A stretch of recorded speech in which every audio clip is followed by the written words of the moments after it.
the maracas, I go chick, chicky, boom, chick, chicky, boom. Welcome to No Laughing Matter with Cuba Pete, a show that takes a critical look at the disparities between medical school education and society's growing healthcare inequities. Join Dr. Pedro Cuba Pete Greer each episode as he interviews the experts working to transform medical education and ensuring that future doctors are trained to provide equitable and compassionate healthcare for all communities. Dr. Greer received the Presidential Medal of Freedom in 2009, honoring his dedication to providing health care to underserved populations. As Dean of Roseman University College of Medicine in Las Vegas, Dr. Greer is committed to creating a medical school of the future where students embrace the need to unite the heart and science of healthcare. And now, the host of No Laughing Matter with Cuba Pete, Dr. Pedro Cuba Pete Greer. Hi. Live from Studio A, excuse me, live for me. This is going to be actually being pre-recorded. I'm Pedro Jose Greer. They call me Joe, and today they call me Cuba Pete. I am the founding dean at the Roseman University College of Medicine. And the show is about the interaction between society, health, and health education. We have a repeat visitor because she's really great. Julia Lazareck, co-founder and president of Prison Families Alliance. Now, I read that 1 in 20 Americans will spend time in prison in their lifetime. And about 1% of the entire population is incarcerated. This organization, a not-for-profit, is a support system and communications platform to keep families together through the criminal justice system, to reduce recidivism. And she has a book out called Prison, The Hidden Sentence, and she's on hiatus right now from her podcast. She personally got involved because her brother was incarcerated in Florida, a state not known for empathy or compassion. Julia, how you doing? I'm doing great. Thank you so much for having me here. And yeah, you gave some statistics that are really scary. A lot of people don't know about, what happens in prison, but about 50% of the population has or had somebody that's been in the prison system. So it's just something that people don't talk about. And also the cost. I mean, a video call could be $10, $15, $20 a minute. It all depends on the state and the facility. Jails are different than state facilities. So there's a difference between jails and prisons, and whether they do video calls or not, or whether it's just a phone call. So it's all different, and there's only a few companies out there that people can purchase time through. So it is a big business. Tell me about your organization. I'd love to. So Prison Families Alliance, as you said, is a nonprofit, and what we do is provide a platform, a safe place where people can come together that have or had a loved one in the prison system. And we strive to build a community where we can empower people through education, through guidance, through support, and through information. Because if it's never happened to you, a loved one's incarcerated, it happens to somebody that you love, a friend, what do you do? Most people don't know if it hasn't happened. And even if it has, it's different each time, or they can't talk to people. So they can come to Prison Families Alliance support meeting, which is online. We have meetings almost 3 meetings a week or more, and people come from across the United States. We even have people coming from Canada and the Bahamas and the UK because they don't have anybody they can talk to. So it's not only an emotional way that you can share your stories with people and become healthier, right? Because you can't keep it inside.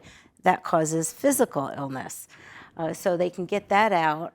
And also they can get information on what different things mean if they don't hear from their loved one, especially parents and spouses, they worry, but then they speak to other people, then they understand what the processes are in the prison. So there's less worry, less stress, less depression because they have this environment. Do you also prepare them for when the individual is released?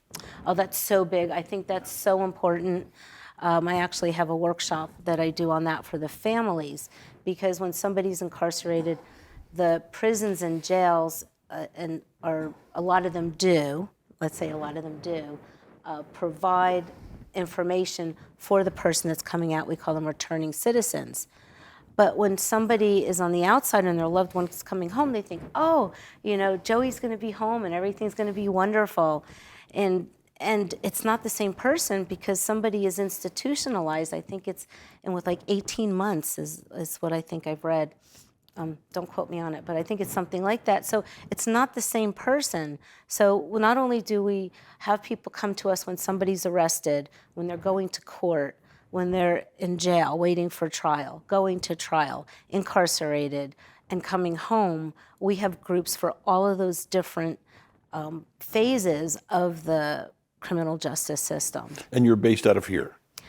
Yes. We're a Nevada corporation. However, our online meetings Are international? are pretty much international now, and that started during the pandemic, where a lot of people during the pandemic were not thriving.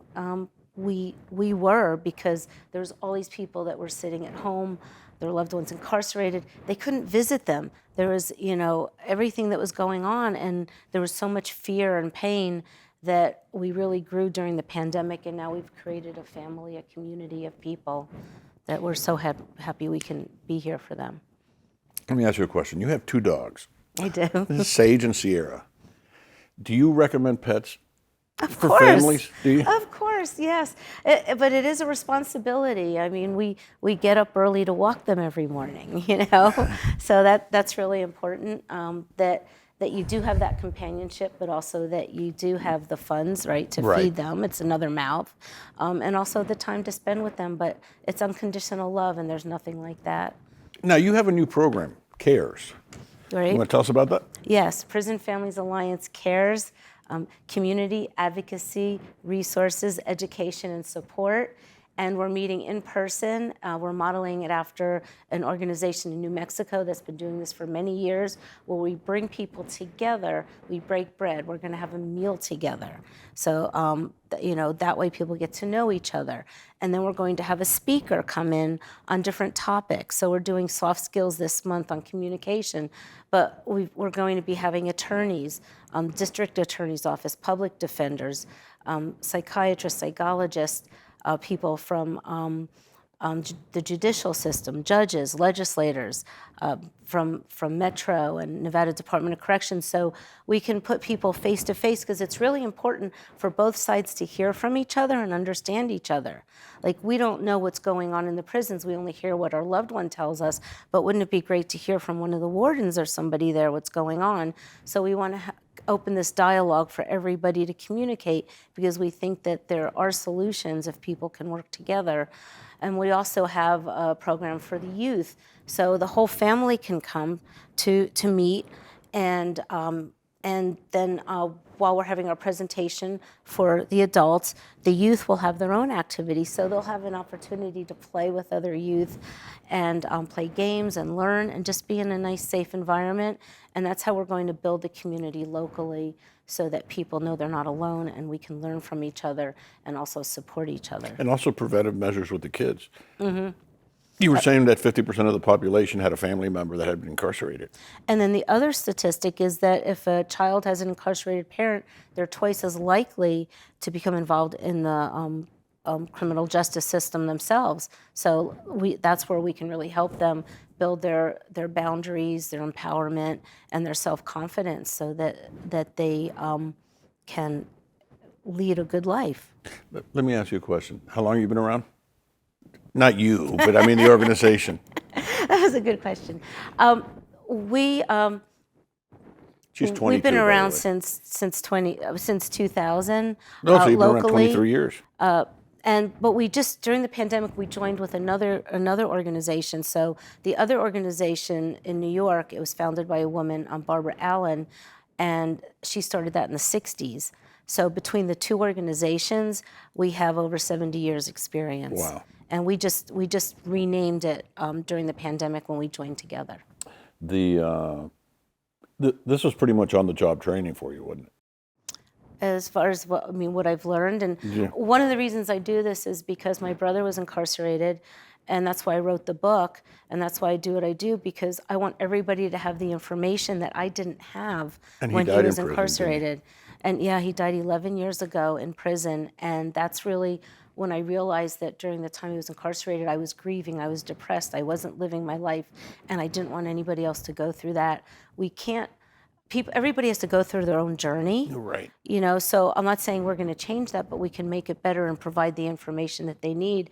And my book, Prison, the Hidden Sentence, has all the information that I wish I had when he was incarcerated. I shouldn't touch the mic. And where did you get this great heart? You know, it's life. When things happen to you, you decide whether you're going to be a victim or you're going to move forward. So all these great movements and great organizations are people that have been through things and they want to help other people. And I think that's where it comes from. Well, you bring such a spirit, and it's a very positive spirit. When a family is adjusting to a new citizen coming back, do you still stay with them and work with them? Oh, yeah. Yeah, our organization is open to anybody that wants to call in.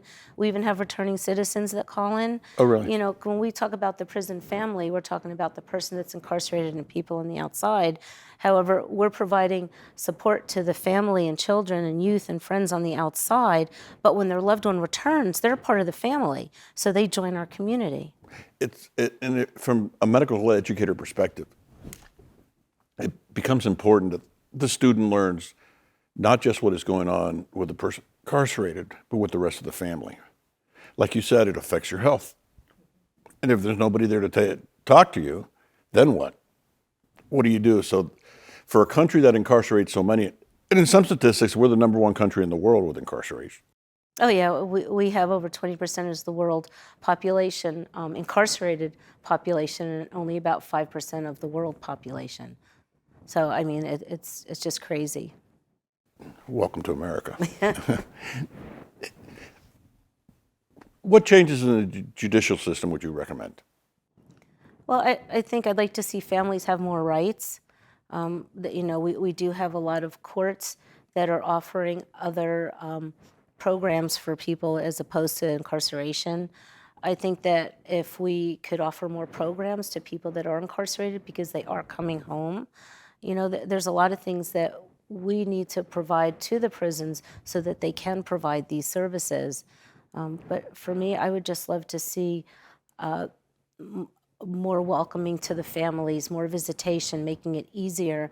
In Scotland, they have a visitation area, pre-visitation, where the families can go before they go see their loved one. And then the visiting areas are not as sterile. So if we could make that better, it's not only going to be better for the families, but also better for the person that's incarcerated. They'll be better behaved, and they'll be able to, I think, stay more connected with their family so they can work together for when they're released. And I think it's Finland, where they really don't incarcerate. In Finland, I think it's in California, they're using one of the models there. That's one of the models that they talk about, where people are in better living conditions so that when they come out, they're not institutionalized, and there's more communication with the guards and everybody. You know, but then talking to somebody that's a victim or that doesn't know anybody, that they don't think they know anybody that's been incarcerated, they don't want it to be better for the person that's inside. And what people need to realize is they're human beings that made a mistake. I mean, I'd say, and I don't have a statistic on this, but probably most of the people that are incarcerated are people like you and me that maybe did something stupid when we were younger. You know, or when you're older. Yeah, that's true. So especially my gender, and they're especially young men, which I think right? is 90% of the prison population. You know, the women are growing, unfortunately, the population. You know, but you know, if we make conditions better for them and help them rehabilitate, then they're going to be better in society, and we're going to reduce recidivism. And makes us healthier, safer, and nicer. Yeah, and more compassionate. You know, that when you hear that a loved one's been incarcerated, you know, your friend's husband or their son or daughter, to have more compassion towards them. Like, when was the last time you saw them? Are you going to be able to see them? How are they doing? Not what are they in for, or, oh, you got another son, it'll be okay. I mean, it's just amazing what people say. So Wow. by doing things like this and raising awareness, we're also building compassion so people know how to talk to other people and not be afraid of the family members. You do know when we open the medical school, you're going to come and lecture. Oh, I'd love that. Okay. I would, yeah. I mean, one of my goals is just to get the word out, just to raise awareness so that people can be compassionate to one another and not be so judgmental, because it's such a stigma when a loved one's incarcerated and the family feels guilty. Like, what could I have done? And a lot of times, this person is on their own journey. This is their journey. You're on your journey, and you need to keep living your life. And that's what we tell people. Very interestingly, those are lessons we should use every time. Yeah. No matter And what everything it is. all day long. Then we'd be a better society. Well, we will. We just by talking and getting the word out, and and like I said, building this community here in Las Vegas is really one of my goals. So nobody feels alone, and we can make changes together by supporting each other. And you're so optimistic. I love it. I mean, What other way is there to be? well, unfortunately, there are other ways, just the opposite. I mean, you probably even think the Miami Dolphins have a chance at the Super Bowl, which they don't. I have one T-shirt, and I moved here from Florida, and it's a Miami Dolphins T-shirt. What part of Florida? I was in Cocoa Beach area. I worked Oh. at the Space Center. Really? Yeah. I'm from Miami originally, born and raised, Okay. and I'm glad I'm here. Yeah, I love the desert. I love Vegas, and The people. and I do. When people say anything, I'm like, well, wherever you go, you're going to find the people that you think you're going to meet. And, Right. And I just find it wonderful here in the programs. We have so many great people, so many great organizations that are helping people that you don't hear about, like ours, but we're getting the word out. Well, the first time I met you, you weren't international. Now you are. But yeah, we've grown. So you've gotten the word out. If you had a message for our audience, what would it be? The message, I don't know where I'm supposed to look. I'll look out You here. look at the camera. I don't know if I'm looking at. But, my message really is to be compassionate. When you hear that somebody's been arrested, that they're incarcerated, to provide support to the family, to be there for them, and just to support each other and not be judgmental, because the family is living the sentence with their loved one. You don't realize the emotional, the financial burden and stress that they're going through, and how their life has changed. So just being there to support them, I think, is good. Support Prison Families Alliance. We're always looking for donations so that we can do more for the families. We're looking for volunteers. And how do they get the donation to you? And you can go to our website, which is prisonfamiliesalliance.org. You can email connect@prisonfamiliesalliance.org. You can just Google my name, and it'll come up. and just be aware, raise awareness, and if you're affected, come join us. Thank you. Actually, that's a message for everything. If we could do that in society, we'd be such a much better place. It's such an honor to have you here today, again. And we're going to have you at the medical school. I just want to stay connected, and I really appreciate it. And to us, you're connected. Thank you. And so, with that, this is Cuba Pete. This is the end of our episode, but not the end of Cuba Pete. And once she gets done with her hiatus, she'll have her podcast there too. And the name of the podcast is? Prison, the Hidden Sentence. There's a little That's her theme book. here. Yeah. I gave you a book last time. I have it. Yes. Thank you. And with that, I really want to thank you, not just for being here, but for what a great thing you do for other human beings. God bless you. Thank you. From Studio A, we'll see you on the next show. If you enjoyed today's podcast, please subscribe, like, and comment on your favorite podcast platform. If you'd like to support the groundbreaking work that Dr. Greer is doing at the Roseman University College of Medicine, please donate at the link below. Thanks for tuning in to No Laughing Matter with Cuba Pete, as together we work to unite the heart and science of healthcare to serve all in our communities. See you next time.